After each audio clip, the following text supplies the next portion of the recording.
Praise the lord. నామానికి మహిమ కలుగునుగాక. ఈ సమయాన్ని ఇచ్చిన దేవాది దేవుడికి ప్రత్యేకమైనటువంటి వందనాలు తెలియజేస్తూ ఉంటున్నాను. దేవుడికి సమస్త మహిమ ప్రభావములు యుగ యుగములు చెల్లునుగాక. ఈ సమయంలో పరిశుద్ధ గ్రంథంలో నుండి ఒక లేఖనాన్ని మనము గమనించుకుందాం. లూకా సువార్త 18వ అధ్యాయము 1-2 వచనాలలో మనమైతే, వారు విసుగక నిత్యము ప్రార్థన చేయుచుండవలెననుటకు ఆయన వారితో ఈ ఉపమానము చెప్పెను. దేవునికి భయపడకయో మనుష్యులను లక్ష్య పెట్టకయో నుండి ఒక న్యాయాధిపతి ఒక పట్టణంలో ఉండెను.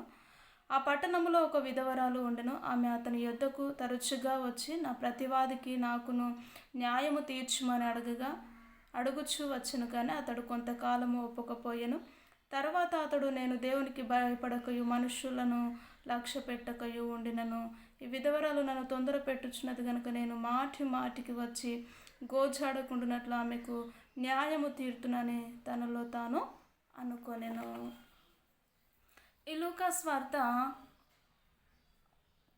18వ అధ్యాయము మనకు ఒక పాఠాన్ని నేర్పిస్తూ ఉంటుంది. ఏంటి అని అది గమనించినట్లయితే, విసుగక నిత్యము ప్రార్థన చేయవలెను. ఎక్కడ ప్రార్థన చేయవలను విసుగక నిత్యము?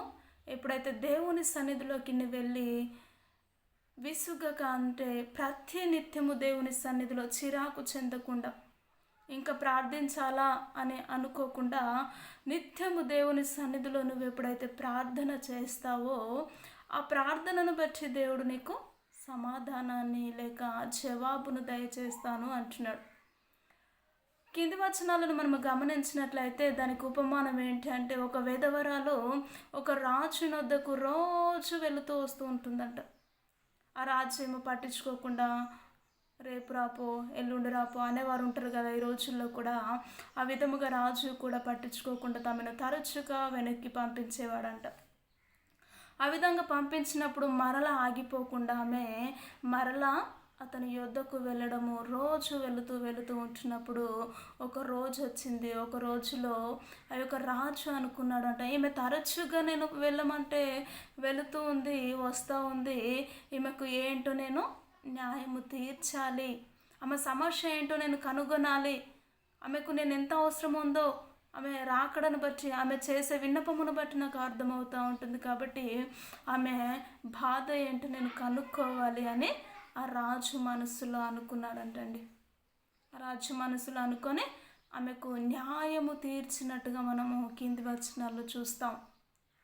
అదే విధముగా ఒక రాజు, లోకానుసారమైనటువంటి రాజు యొద్దకే మనము ప్రతినిత్యము తరచుగా వెళ్తూ ఉంటున్నప్పుడు ఆ యొక్క రాజు మనసు మారి ఆ యొక్క విధవరాలికి సమాధానం లేక జవాబును లేక న్యాయాన్ని తీర్చినట్టుగా మనం చూస్తాం.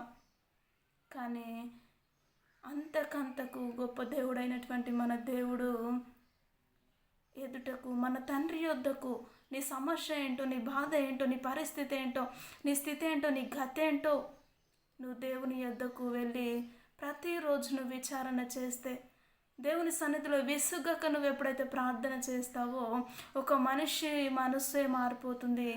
దేవుడు నువ్వెప్పుడైతే వస్తావో అనే 1000 కన్నుల చేత నీ ప్రార్థన కొరకు ఎదురు చూస్తున్న దేవుడు మన ప్రభు అయినటువంటి యేసుక్రీస్తు వారు మాత్రమే. నా కుమార్తె సమస్యలో చిక్కుకుంది, నా యొద్దకు వచ్చి ఎప్పుడు ప్రార్థన చేస్తుంది, తనకు నేను జవాబును అనుగ్రహించాలి అని దేవుడు ఆకాశమందుండి చూచుచున్న దేవుడు అంటండి.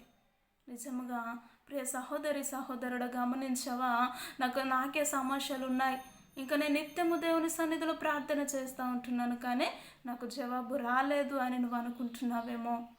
కానీ అది సరైనటువంటిది కాదు. నీ ఆలోచన విధానం. ఆ యొక్క విధవరాలు నిత్యం ఒక మనిషి, రాజు అయినటువంటి రాజు వద్దకు వెళ్ళినప్పుడు జవాబునిచ్చిన రాజు, దేవాతి దేవుడైనటువంటి దేవుడు, ప్రభువులకు ప్రభువు, రాజులకు రాజు అయినటువంటి మన ప్రభు అయినటువంటి యేసుక్రీస్తు వారి యొద్దకు వెళ్ళినప్పుడు నీ ప్రతి సమస్యను తీర్చగలిగిన సమర్థుడైన. కాబట్టి నేటి దినము వరకు దేవుని సన్నిధిలో నువ్వు విసుగక ప్రార్థించవలసినంతగా ప్రార్థించలేకపోతూ ఉంటున్నామేమో. ఈ రోజుల్లో మనము గమనించినట్లయితే ఎంతోమంది ప్రార్థన జీవితాలు లేకుండా జీవిస్తున్న వారు ఉంటున్నారు. దేవుని కార్యములు జరగాలి కానీ వారు దేవుని సన్నిధిలో ప్రార్థించలేరు. అలాంటి విశ్వాసులను, అలాంటి భక్తిపరులను ఎంతోమందిని కొక్కోలలుగా మనము గమనిస్తూ ఉంటున్నాం. కానీ క్రైస్తవ జీవితంలో ప్రార్థన లేకుండా ఏది కూడా సాధించలేరండి. ఈవెన్ ఎగ్జాంపుల్ యేసుక్రీస్తు వారిని మనం చూస్తే ఆయన ఈ లోకానికి వచ్చినప్పుడు మనుష్య రూపంలో ఆయన తండ్రి యొద్దకు వెళ్ళి ప్రతి ఉదయము లేచి రేయి మొదటి జామున లేచి ప్రార్థన చేసినట్టుగా మనం చూస్తాం. ఒక తండ్రి అయినటువంటి దేవునికి కుమారుడైనటువంటి యేసుక్రీస్తు వారు మోకరించినప్పుడు ఈ లోకంలో మనం ఏ పార్టీ వారము, మన ప్రతి సమస్యను జయించాలంటే, ప్రతి చింతను మనము తీసివేయాలంటే దేవుని సన్నిధిలో ప్రార్థిస్తేనే ఆ ప్రార్థనకు ప్రతిఫలం వస్తుంది. ప్రార్థన ద్వారా జవాబును పొందుకుంటాం. నేటి దినమొరకటి కృప అటు ధన్యత లేకుండా పోయిందేమో. ఈరోజు దేవుని సన్నిధిలో ప్రార్థించినట్లయితే దేవుడు నీకు మార్గాలు తెలుస్తాడు. కాబట్టి ప్రార్థన చేద్దాం. ప్రతి ఒక్కరు ఏకీభవించినట్లయితే గనుడవైనటువంటి మా దేవా, నిత్యముగ ప్రభ, నిత్యము నీ సన్నిధిలో విసుగక ప్రార్థించి ఆత్మనటి కృపను మాకందరికీ మీరే దయచేసి నీ నామానికి మహిమ తెచ్చుకోమంటూ యేసుక్రీస్తు ఉన్నతమైనటువంటి నామంలో ప్రార్థించి అడిగి వేడుకుంటున్నాము తండ్రి. ఆమేన్. ఆమేన్.